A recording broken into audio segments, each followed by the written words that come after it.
Okay, so let's take the second sum.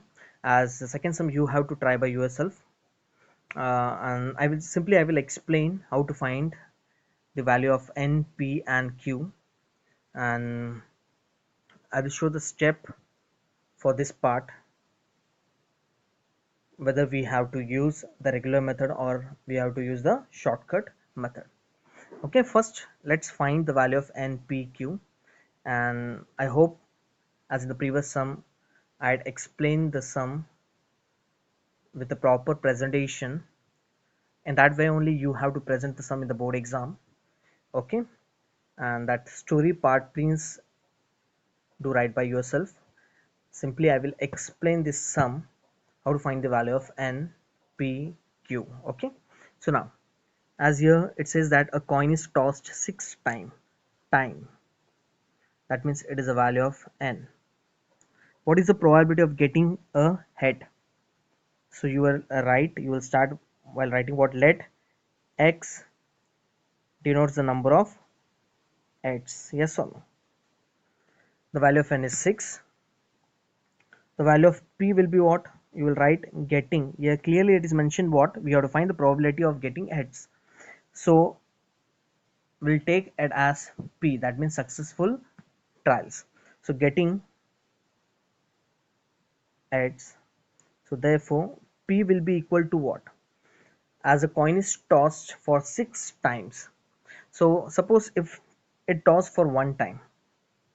So answer will be h and t. Okay. So n of s will be what? 2, and we'll take n of a as head. How many head are there? Only one. So what will the probability of getting an head? N of a upon n of s. So answer will be 1 by 2. So when you repeat the experiment for the several times, remember the successful trial will be same only, yes or no. So for each and every trial, whether a coin is tossed for 2 times, 3 times, 4 times, the successful trial will be fixed. The value will be 1 upon 2 only in each and every trial when you will see. So here can I say the value of p will be 1 upon 2 only, as this part I had explained in the previous video also. I hope you all might be knowing. After getting the answer, simply apply the formula p plus q equals to 1 or q equals to 1 minus p to get the answer. So q equals to 1 minus p. So therefore q equals to 1 minus 1 by 2. So here we got the answer, that is 1 by 2 only. So here we got the answer for n, p and q. Remember, for the type number 2, actually the type number 2 is very simple. Simply you have to read the question, understand the question, and you have to find the value of n, p and q. If you get the value of n, p and q, I will say that the 99% of the sum is over actually. That remaining 1% is what? Simply you have to find the answer for exactly, at least, and at the most. And we know that at least means what? It is greater than equal to. At most is what? Less than equal to. For each and every sum you will see this part only, at least, at most. Exactly means what? Equal to. Okay, so yeah, I will say the challenging part will be what?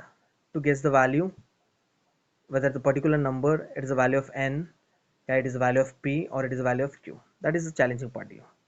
And actually it is not a challenging part, it is very simple to guess the value of n, p and q. And remember, each and every sum of the type number 2, it is of proper 4-mark sum. Okay,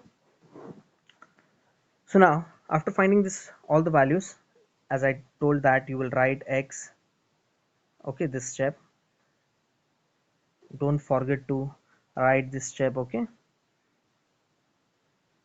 this part, this step carries half mark in the board exam. After that you will mention the formula, the binomial formula, that is ncx into p raised to x into q raised to n minus x. Then the first one is what? 2x, that means 2x, that is without the word at least, at most, that means it is known as exactly. So the first one is what? 2x, it means p x equals to 2. So therefore p x equal to 2. Simply apply the formula, that means you have to apply the formula only for one time. Equal to 2 means what? Simply you have to find the value for p of 2. Understood? So here you have to apply the formula only for one time. I hope you can try the sum by yourself. The second part is what here? At least 2. So here at least 2 means what? The value of x will be what? Greater than equals to 2. So when I say it is greater than equals to 2, it will be what? 2, 3, 4, 5 goes on till where it's depend on the value of n. So for this question the value of n is 6, so till 6 you will write. Okay, so this is the regular method. Now we'll check the shortcut method here. Can we apply the shortcut method for at least here? So simply you have to write 1 p x negation of this will be what? Less than 2. So you will write the less than 2. Less than 2 will be what? 0 and 1. Yes, for this sum we can apply the shortcut method instead of using the regular method. Apply the shortcut method because here clearly we can see that here we have to apply the formula, this PMF formula or else binomial distribution formula only for 2 times. When you will stick with the regular method you have to apply the formula for 5 times, but in both the cases you will get the same answer. Now it is on you whether you have to stick with the regular method or by shortcut method. I hope after this also you can solve by yourself. Okay, remember this two formula. Any number raised to 0 is 1 and a raised to m into a raised to n is what? A raised to m plus n when both the base are same. When both the base are different like 1 upon 2 raised to 3 and 3 by 2 raised to 4, we cannot apply this formula. Remember this. Okay, when the base are same then only we can apply this indices formula. Okay, I hope after this you can solve by yourself. Let's move on to the third one. Let's see for at most 2, at most 5, we have to stick with the regular method or we have to apply the shortcut. So at most 5 heads, it means what? P x less than equals to 5. So P x less than equals to 5 means what? 0 will come, yes or no? 1, 2, 3, 4, 5. Or if we apply the shortcut method 1 minus px, negation of this will be what? Greater. So greater than 5. So greater than 5 will be what? 6, 7. Yes or no? Greater than 5 will be what? 6, 7. It is not greater than equal to. Remember, greater than equal to. It is not greater than equal to. It is only greater. So greater than 5 means what? 6, 7, 8 goes on. Till where you will write? It's all depend on the value of n. So for this sum, the value of n is what? 6. So up to 6 only you will write. So that means you have to find only the value of 6 for this question. So here also we can see that when you will apply the regular method you have to apply the binomial formula for 6 time and here it is only for one time. So whatever the answer you will get, subtract with 1, you will get the answer for at most. Understood how to apply, how to guess when to apply the regular method and the shortcut method. I hope you all understood the second sum also, and I will say that in each and every sum it is same only. Simply you have to guess the value of n, p, q. You will write this two step and then the remaining story will be same. Just simply you have to guess whether you have to apply this regular method or the shortcut method. Understood? Okay, and please remember the factorial and the combination, that means NCR, this two part will play an important role, and without knowing the concept of factorial and NCR you cannot able to solve any sum from this exercise. Okay, I hope you all understood the first and the second sum also. So let's take some few example based on the type number 2. So let's take one more sum based on the type number 2. As the sum number 3, it says that a pair of dice. A pair, that means two dice is thrown four times. Yes or no? If getting a doublet is considered as a success. Okay, so now first we'll focus on this part. A pair of dice is thrown four times. Let's consider if a pair of dice is thrown for one time. So what will be the sample space and the n of s? So if a pair of dice is thrown, and clearly we can see that when a two pair of dice is thrown, the sample space it will start from 1 comma 1, okay, so till 6 comma 6, yes or no? 1 comma 1, 1 comma 2, 1 comma 3, so on till 6 comma 6. So n of s will be what? 36. I hope you all might be knowing when a two dice is thrown. Okay, now the question actually it is based on if getting a doublet is considered as a successful trial. That means we have to consider P as a successful trial, but successful trial here will be what? Getting a doublet. Getting a doublet. So here doublet means what? It means like 1 comma 1, 2 comma 2, 3 comma 3, 4 comma 4, 5 comma 5 and 6 comma 6 is known as what? Doublet when a 2 dice is thrown. Understood? Now, so out of this 36, yeah, clearly we can see that how many doublets are there? Only 1, 2, 3, 4, 5, 6. So here can I say when you will apply the formula P of A equals to N of A upon N of S. Okay, so here the sample space is what? 36. So here the samples N of A will be what? 6. So the probability of getting a doublet will be what? 1 by 6. Got the point? So actually this is a rough work. Okay, no need of showing the rough work here. Simply I'm explaining how to find the value of P here.